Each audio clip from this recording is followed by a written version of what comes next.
All right, the other big story, of course, that everyone's talking about this morning, besides the winter storm, is the Super Bowl and the commercials. Of course, there was that nail-biting end to the Super Bowl between New England and Seattle.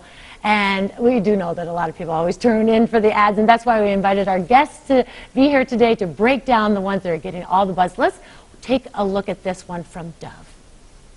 Daddy? Dada?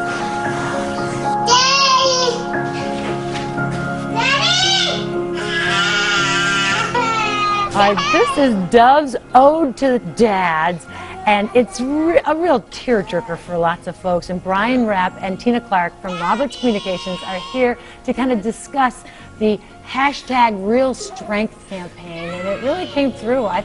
Do you think, Tina, it was effective?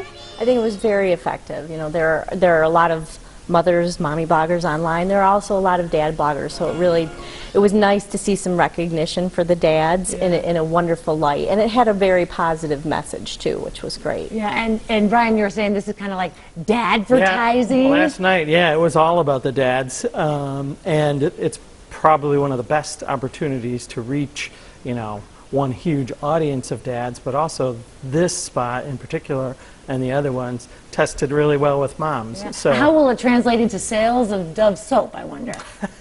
Well, hopefully the moms will get some of the soap, and the dads will feel good about it too, and pick up Men Plus Care as well. And so that's the hope here with all the advertisements, and we've got lots of commercials to go through, and because we're on an extended show today, we're going to be on through 7 o'clock. We're going to continue to ask your opinions on the commercials, but thanks so much for joining us for the first one about Dove. So thanks so much, Brian Rapp and Tina Clark from Roberts Communications. Now we're going to the game. A lot of you talking, especially this morning, Twitter, Facebook, a lot of chatter about the commercials. Here to break down what kind of response they are getting on social media, Brian Rapp and Tina Clark from Roberts Communications. They've been joining us all morning long. Thank you so much. We've got to get to the meat.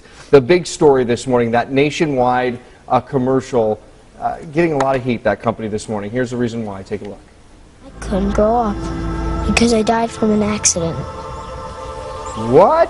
That's what a lot of people are saying. The commercial about this boy who apparently dies later in life. What is the deal with this? If you guys can break it down.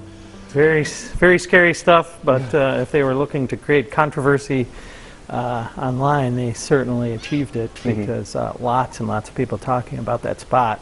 I think we had, we analyzed 18. Yeah, looking at what we're looking at for our Customer Bowl report, 18 million tweets were going on for not about the nationwide specifically, but in general about the different brands in the Super Bowl, and the majority of them were about that nationwide. And the Mindy Kaling piece of the nationwide, which was actually a very positively received. But then there was the boy, and it actually turned into, now it's been turned into a meme. There were a lot of, where they take the picture of the boy. Take the picture, but the question I have this morning, sorry to interrupt you, but just is this good for business or bad? We often hear bad press is just, it can be beneficial to a company as well. What do you think about that? I'm not sure. I mean, I think they'll have some heat for a while now that it's been turned into a meme. I'm not sure it will hurt their business. I'm not sure it will help. Okay. Yeah. All right. Interesting stuff. I can tell you this, nationwide, the talk of the town and really the country today. Guys, thank you very much for your insight this morning. We certainly appreciate it from Roberts Communication this morning. Rebecca.